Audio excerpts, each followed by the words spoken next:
Today is World Diabetes Awareness Day. The disease is different for each person who has it, and there are many misconceptions. Sierra Whaley spoke with a Camden woman who has experienced that firsthand. For Vicki Murray, sweet efforts are a way of life. 15 years ago, she opened a Camden bakery, Laugh Loud, Smile Big.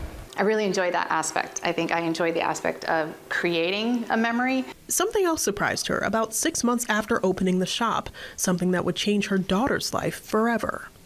She was in 4th grade. She'd be coming into the shop after school. We were located right beside the school.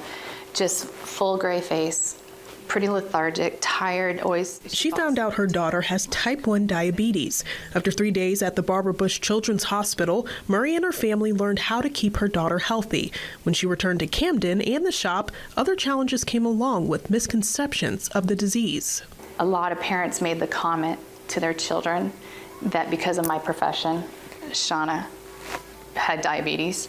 WABI spoke with a certified physician assistant at Northern Light Health to learn more about misconceptions with diabetes. The biggest misconception is that people get it based on their diet and that they're inactive. But type 1 diabetes, as I said earlier, is actually an autoimmune disease. And type 2, there are some genetic predispositions. Type 1s can have a cupcake. They just have to account for the carbs. Murray has learned about the need for diabetes education in Maine. She hosted fundraisers toward education and research in local communities, like the Sweet Shots Invitational, which raised $25,000 this year. She has an entire section in her new book called Cupcake Lady, dedicated to education on diabetes with feedback from local doctors and parents. I think it really opened things up, and I hope that each year we can do more.